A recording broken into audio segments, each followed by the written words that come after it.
महाकाल की ये केवल एक कथा नहीं बल्कि सृष्टि के आदि और अंत का वो शाश्वत सत्य है जिसमें महाकाल सृजन भी है और संहार भी।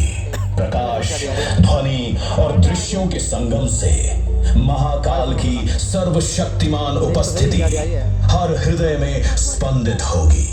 आपसे निवेदन है कि अपने सेल फोन्स को साइलेंट मोड या फिर ऑफ कर दीजिए ताकि इस शो का आप भरपूर आनंद ले पाए। इस शो के प्रस्तुतकर्ता हैं उज्जैन स्मार्ट सिटी लिमिटेड, निष्पादक हैं मध्य प्रदेश पर्यटन।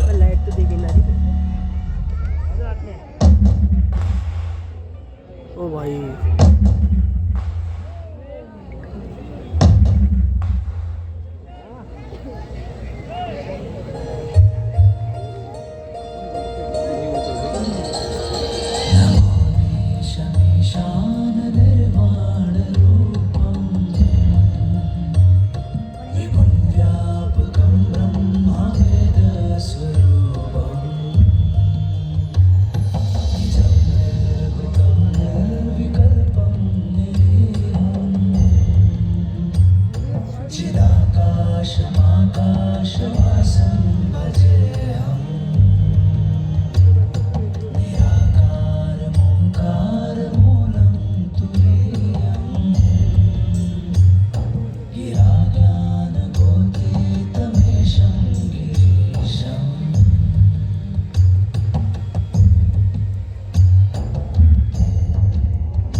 महारुद्र, नीलकंठ, महाशिव, महाकाल, महेश।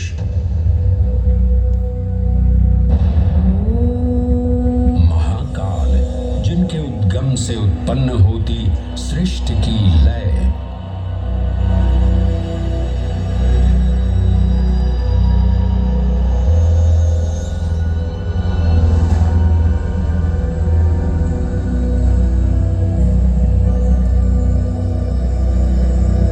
जिनकी मौनता में सन्निहित है समस्त ब्रह्मांड की माया।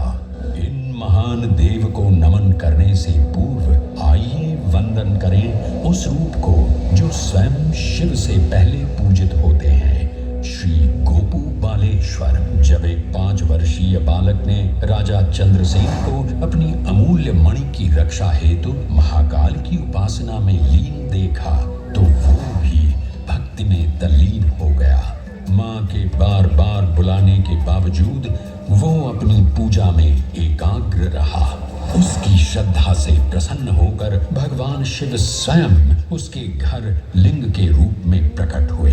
इस बालक की भक्ति से प्रभावित होकर चंद्रसेन सहित अन्य राजा भी वहां पहुंचे, जहां स्वयं भगवान हनुमान ने भी दर्शन देकर उद्घोष किया कि इसी वंश में नंद जन्म लेंगे, जिनके पुत्र होंगे विष्णु भगवान के अवतार श्री कृष्ण।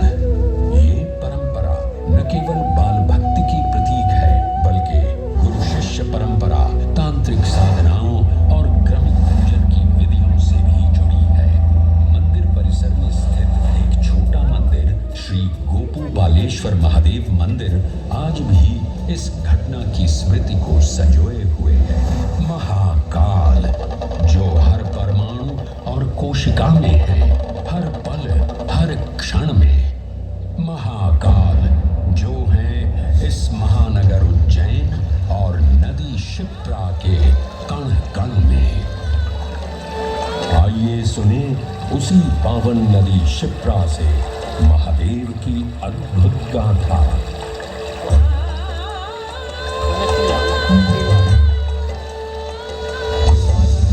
भगवान विष्णु के अवतार वराह गृहदय से उत्पन्न मैं पवित्र पावनी शिप्रा।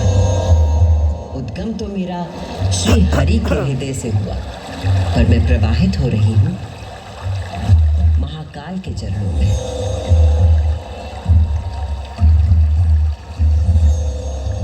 पुराणों में मुझे कई नाम प्रदान किए गए हैं।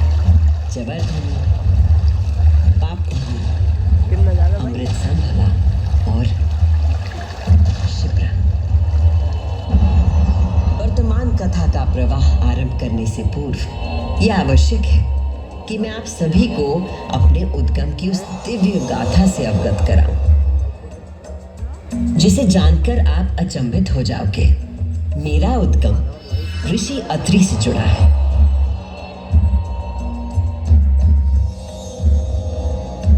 जो सप्त ऋषियों में से एक है। जब ऋषि अत्रि ने उज्जैन में 3000 वर्षों की कठोर तपस्या पूरी की और अपनी आंखें खोली, तो उन्होंने देखा कि उनके शरीर से 2 महान प्रकाश धाराएं निकल रही थी। पहली धारा आकाश की ओर गई और कहा जाता है कि वो चंद्रमा में परिवर्तित हो गई।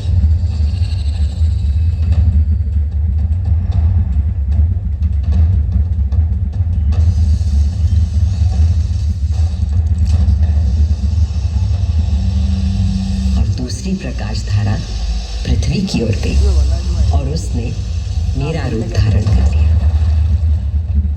और उस प्राचीन काल से बहती आ रही हूं मैं, इतिहास, आध्यात्मिकता, दिव्यता की कहानियां अपने साथ लेकर।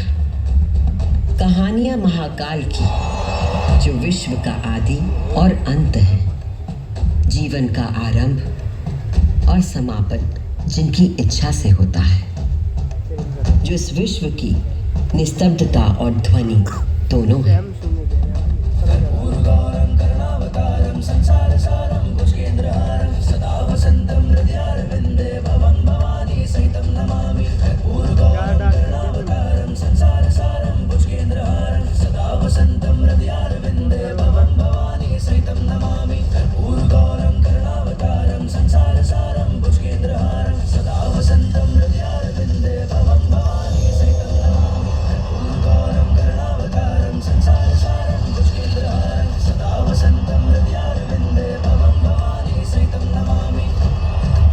महाकाल की महागाथाएं इतनी विस्तृत हैं कि वे काल और अंतरिक्ष की सीमाओं को पार कर सकती हैं।